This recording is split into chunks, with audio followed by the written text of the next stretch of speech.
Hello, I'm Roberta Winters, President of the League of Women Voters of Radnor Township. This nonpartisan group does not endorse or support candidates, but we are political. We promote responsible and informed participation in government, and we also act on selected issues. While the municipal and judicial elections are over in Pennsylvania, there is always something brewing in Harrisburg that impacts our lives.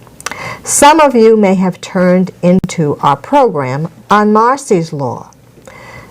As you recall, it related to the ballot referendum regarding victims' rights. Others of you may have watched our show on election reform and some of the related issues for which the League members have been advocating for decades. Today, I'm here to give you an update about both of these topics. And with me today is Jamie Mogil. She is of the Lower Merion Narberth League of Women Voters and an expert on both Marcy's Law and also election reform in our Commonwealth. Welcome back, Jamie. While the election was over a month ago, there's still a lot to talk about. So, Jamie, can you tell me what happened to that referendum item?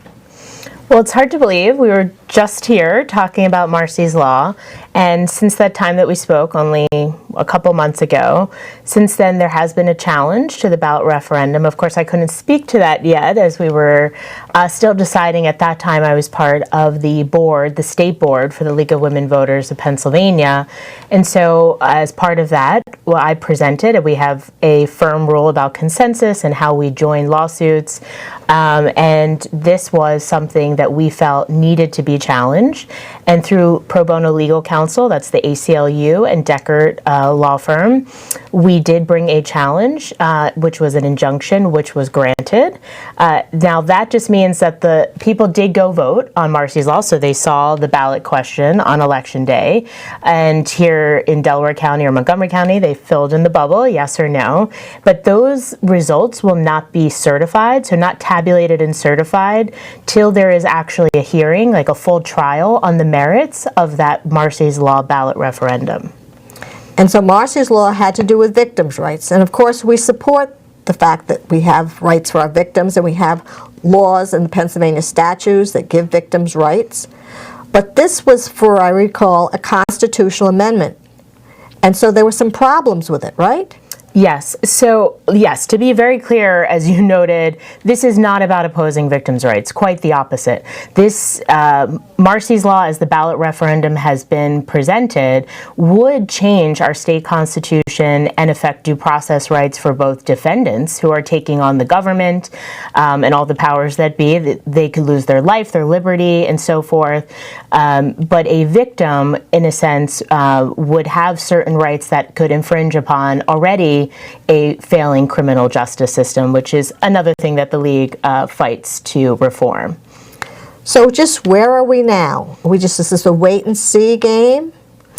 No, actually, this will go to a trial, so it will be something that goes before the merits. So an injunction is, not to get too much into the legalese, I am an attorney, but it is about irreparable harm. So we come before the court, and this was in Harrisburg, Judge Seisler, and we presented to her, this was counsel, and we said that the votes should not count on this ballot referendum till there's an actual discussion of the impacts and the implications of what Marcy's Law could do. Now, on its face, meaning just as you read the question, we discussed last time that we are amending more than one process or part of our state constitution, which in of itself is unconstitutional.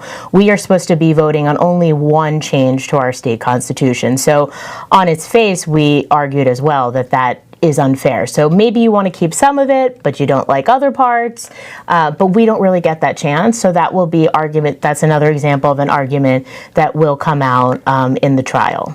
So there were basically two reasons. One was the process was flawed and it was affecting a couple of areas of the Constitution and not just one. Mm-hmm. And the second one is we weren't sure about all those implications of what would happen if that law went into effect and its impact on defendants and others in the courts. Sure, it's procedural. That process is more procedural. As you read the question itself, I mean, who would say no to, it literally said victims' rights amendment. Of course people are for victims' rights.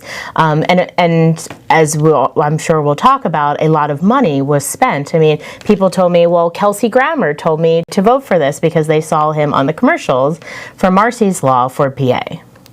So as Pennsylvanians, we should be really proud that our courts are in fact enforcing the laws, and we'll just have to wait and see what the ultimate verdict will be in terms of how it's going to roll down to the next level. Am I correct? Or roll up to the next level? Well, I would say roll up in this instance. But it's really also important to know that the ACLU, the League, often we are these gatekeepers of taking hard stances that maybe the general public really doesn't know. And of course, this is something we've had to talk to our members. As a League member, you know, thousands of members, many people said, well, why are you doing this? Why are you opposing victims' rights?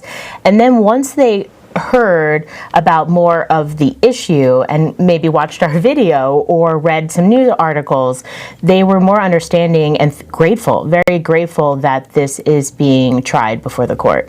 Well, I know even a legislator sort of sent notification to certain people in this township saying, you know, this is why you should vote against it. And I thought, well, this is just like the League's position. How about that? Yes, so, very interesting considering that those legislators voted yes, not once, but some of them multiple times before this became a ballot referendum. And it's also an indication that the way things are done in Harrisburg, or maybe not done, that bills are rushed through before a legislator and their staff can even review. I mean, another indicator also here is that there were no hearings. So the League never had a chance, not that I'm aware of, to go before the legislator or any committees to actually talk about the negative and serious implications of passing a law like this. Well, I guess we'll keep waiting, but you know, as people who are concerned about good government, I'm always perplexed when people from outside the state, like that Californian Henry Nicholas of Broadcom Corporation, spent, and since we talked last time, he spent $1 million last time. Before the election, he'd spent over $4 million trying to influence the vote in Pennsylvania through the advertising and also through lobbying our legislators in Harrisburg. So $4 million is a lot of money for Marcy's Law to be spent. And I guess that's why we as League members are so adamant about trying to keep big money out of government and having campaign finance reform so that our representatives are indeed representing the people and not the moneyed interest. Yes, it's quite concerning. I mean, I wouldn't say, I mean, he is a victim himself. His sister was murdered. I do think the intent is correct, and I've had a chance to speak with the victims' advocates like Jennifer Storm, Jennifer Riley. I think what they're doing is incredible work, and we are fortunate that we do have a statute here in Pennsylvania. And I think about that's $4 million that could go to a system that greatly needs support and resources. And we have to think about what are we doing, and maybe this will shed light on both sides of the issue. Well, we continue to be optimistic that good government will prevail. And I know the other issues that we talked about were election reform issues. And again, that's like a whole new ball game since we last spoke, and just seems like a few weeks ago. It's incredible. for a Commonwealth that does not make much progress in these realms. I'm talking 80 years since our, it's hard to even say that. You know, I'm talking 80 years since our election code has really had any kind of significant, substantial change. And just in the few months that we spoke, there have been some monumental changes, which of course, you know, the League is part of pushing those reforms. Just what was on the League agenda to start with? I know when we talked before. Do you remember? Oh, well, it's everything. At the baseline, it's voter access and making sure voting is easy and accessible. That includes automatic voter registration, early voting, no excuse absentee voting, open primaries, same-day registration. The list goes on and on and on to make sure that voting, people are engaged, and it's not, maybe you have a job, maybe you're a caretaker. We need to make voting easy for people. So we've made some steps with that. Yes. And I think one of the things a lot of people hear about is all the problems with non-verifiable ballots. and with all the hacking into the campaigns and the election machines and all this stuff. And we actually made some progress on voting machines. Yes, the voting, so Delaware County, if you just voted, you voted on a new voting system. Montgomery County. No, not yet. Oh, it will come in 2020. Right. But you voted on it. The county council has actually approved a new machine, which is, in our mind, is the best machine we could have gotten because of its cost and because of the fact that you can't hack it, and it seems like it's foolproof. Because it's sort of like those ones that when you took those tests in school where you fill out those little bubbles, where you'll have candidates and you'll have a little bubble to reach, and then you slide the paper through a scanner. Optical scanner. So on the last, I think in our last time I talked about, but yeah, I was just going to say that Montgomery County, our neighbor, already has, where I live, we already have the optical scanners, and this was the second time we've used them. I think they've worked out some kinks which will inform other counties which will be using these voter verifiable paper ballots. And that means that we actually have a way to audit our elections. It is another crazy thing to think that in 2016, with this massive presidential election year, that we didn't have any way to audit our elections. So now, people may, why am I voting? Why am I filling out a bubble? This is ridiculous. It actually means that it's safer and it's less ability to hack because it's not connected to the internet. Yes, you may scan it through, but again, if everything failed, even the power, we would be able to vote. And that's the most significant thing. But there's even more significant things that have happened since we talked. And, okay, go ahead. I just wanted to tell you, too, that not only were going to get new machines, but we got some money from the state. Yes. That's important because, every county does their own machines. So Lancaster has machines more like we'll have in Delaware County, and Lower Merion's are just a little bit different than those we'll be voting in Radnor. Do you believe that? Well, I do. So there are 6-7 machines that the state has certified under the regulations, that we have these voter verified paper ballots, and we have a paper trail, that their ability to have risk limiting audits. So that's to make sure that we can actually tell that what people vote on the machine or even through the scanner matches up with the paper ballots. So while they may have little differences, at the end of the day, they cost money. And so we need to make sure, and the governor did, it was through a bill that was recently passed, and we as the league were advocating for that funding to make sure that the counties are supported, because many counties are cash strapped as it is. And so to say that millions of dollars need to be spent can really undermine and undercut a budget that's already very minimal. So that's also great news from Harrisburg, that we actually got money for counties to fund new voting machines. Yes, that was part of a total election reform package. I'm very proud that the league was part of negotiating those terms. That includes some of the reforms I mentioned. Really? Which includes this is monumental in Pennsylvania election reform and in general voting news, that we will have no excuse absentee voting. That's essentially mail-in, that we will have that in the next big election, which we know 2020 will be a presidential primary, will be a very big voting year, which I hope people vote. Well, and I think, even with just this last municipal and judicial elections, we were able to get absentee ballot applications online for the first time.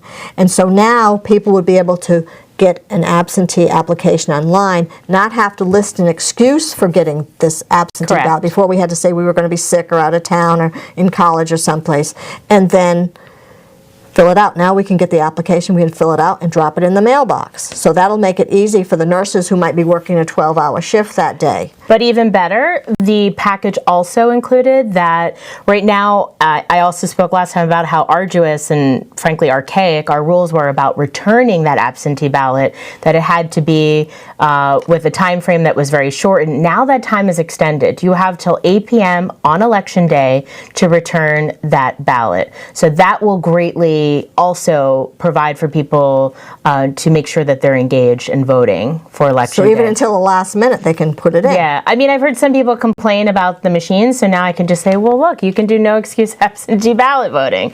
And they're like, really? I've never even heard of that. And that's our job with the league and other groups to make sure people are aware. I'm sure the Board of Elections will be pushing this, that people can vote through another means. Well, I know one of the other things the league will be doing is we'll be working to train people on how to use the new machines. So that's really exciting. We're getting trained, some of our leaders are getting trained by the actual Board of Elections in Delaware County, and then we'll be dispersing out throughout the county. So we hope we'll see a lot of people who are in the audience coming to visit the league so we can show them how these new scanners and fill-in-the-blanks work. They'll be having like a road show of sorts, and so people will be able to practice. I would also say, if anybody watching, if you do want to be, I always say very easy, and something very much needed is to be a poll worker. And I did it too. I worked on election day. Somebody said to me, "You're way too you're overqualified to be a poll worker," and I said, "Absolutely not." I was glad to be a part of working at the polls to see. In our case, we did have the new machines, and people were surprised. Like, why am I filling in a bubble? And then when you explain why you're doing that, there wasn't really, and we had great voter turnout in both counties. Well, I didn't work the polls, but I went to all the polls twice, and I gave out those iVoter stickers, you know, that people love to get. So that's the league's contribution, so we can get other people to vote as well. So are there any downsides to this new? I mean, I think some people say, well, it might take a while to count and get the election results at the end of the day. Because usually, you know, if you had them all, it's, you know, all these computer count-ups and things, it would just, you know, seems like the results would be known fairly early, where if they're absentee ballots coming in by paper, it might take longer. Well, I mean, I think we have to consider that the results are accurate. Right. Before, I mean, we had some counties with machines that were 20 plus years old, breaking down. So you're prevented even from voting in the first place. And I should say, there are some counties, like Philadelphia, which have a machine, while it's not what the league recommends, that county has chosen a different type of ballot marking device, which is a larger machine, like a big touch screen, which then has a paper printout. So there are other options, but I will say there are some downsides through this package.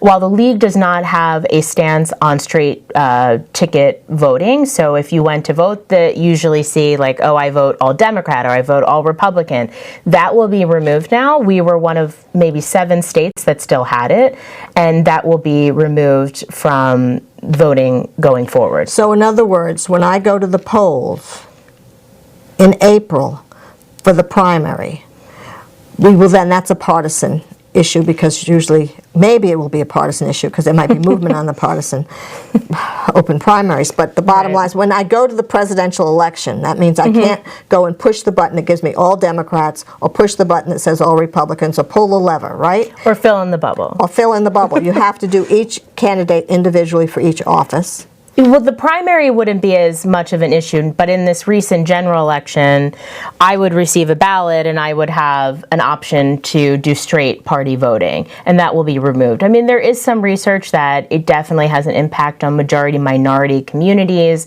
particularly urban communities, but at the end of the day, I think we also have to weigh that there is now no excuse absentee, and that's voter access, and we have a responsibility to make sure voters are aware of that. Well, that's great. And it also included money for the census, which we were sorely, sorely lacking. So $4 million was added to boost census outreach, which we at the League work very hard to do. Well, I know the League is a partner in the census, and I hope to have a show about the census real soon. Great. Because people don't understand how important that is. And actually, it's one of the 3 rights obligations we have as citizens: voting, which we talk about a lot, jury duty, and participating in the census. Right, and the census, I'm sure you'll talk about all the apportionment of how we have representation and everything from our roads to our school funding. It's very important that we reach all the hard-to-count communities, which you will talk all about. We will deal with that. Yes. So what about this open primary issue? Is that something that's still being debated? I wish it was being debated, but no, the bill passed out of the state Senate, and it's languishing, lying in wait in the House. So I encourage anybody who's watching this or who is aware that they then tell their family and friends to call their representatives, so that's our House, our state House, and tell them they want that bill to come out so that we will then make sure that I think it's more than 800,000 independent, unaffiliated, so that's independent voters, can participate in our primaries. Well, that would be really nice because it's important that everybody has a choice as who's on the ballot in November. Yeah, even more important that they are taxpayers who are paying toward administering our elections. That's right. So they're paying for nothing, basically. Well said, yes. Are there other reforms that the League is still pursuing regarding elections and making it a better system? Yes, we'll keep pushing for open primaries, as you mentioned, early voting. Many other states, you're allowed to vote 2 weeks prior to Election Day, again, assisting in voter access, automatic voter registration, and mail voting, vote by mail. While we do have no excuse, which could be akin to vote mail by vote, we have other states where every single person is mailed a ballot. So that would kind of be an opt-out instead of an opt-in system, which we really, really need to make voting, again, easy and accessible. Well, there have certainly been some big wins over the last few months. And it's almost taking over, 80 years to do so. Hopefully we'll have more good news shortly. We have good news. I will just mention yesterday. This Really? just happened. Just yesterday. It's really head spinning because for a long time we had so little news that a gift ban. So we have Gift ban? A gift ban, yes, was passed out of the State House. And so hopefully we'll get a vote and move on to the Senate. So again, something we should make sure to tell our representatives. That's great because that means I can't take my car and give it to an elected official. No, you cannot. Hopefully one day. One day. Right now you can. Right now I can. But in the future, they might not be able to take gifts like, we hear about elected officials getting tickets to games or taking trips. Correct. Or things like that. So that will not be a part of the playbook. Correct. So, I know you've been working very hard to make a difference, and we hope we'll have more good news to report in our next interview, which we will schedule once we have some more good news. And I'm glad that it's, hopefully we'll have some time to talk and share those times, because the League of Women Voters has long understood how important it is to have people voting, because that's the way we shape our future. And with the help of advocates like you, Jamie, the thousands of members of the League of Women Voters will be able to continue our efforts to promote good government and make a difference. And each of you, as listeners, have an important role to play by letting your elected officials know how important each of these issues are to you. And you need to let your voice be heard. And you will be seeing a slide which has the League of Women Voters website on it. And if you click there, you can find out more about all of these election reform issues and also on the status of Marsy's Law.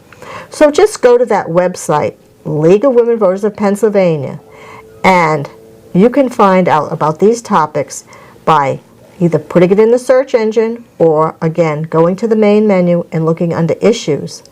Further, you can also find your elected officials, and those are the people who have the power to make a difference for you. And again, Jamie, I'd like to thank you for joining me today to find out more about our recent referendum item on the ballot and our upcoming election reforms we'll be able to enjoy. We all understood there is still more to be done, and the League of Women Voters will be there to help promote good government at the local, state, and national levels. Our membership is open to all and is even free to students through graduate school. We are most appreciative of the ongoing consideration of Mainline TV, 21 Mainline Network, and their staff for helping us work under the umbrella and share this information with you. We hope that you, our viewers, will continue to keep abreast of what is happening in politics, what makes a difference, and what you can do to help shape our future and have your voice be heard. Government is we the people, and we in the Commonwealth of Pennsylvania, under our Constitution, are the only people who can make those changes. Thank you.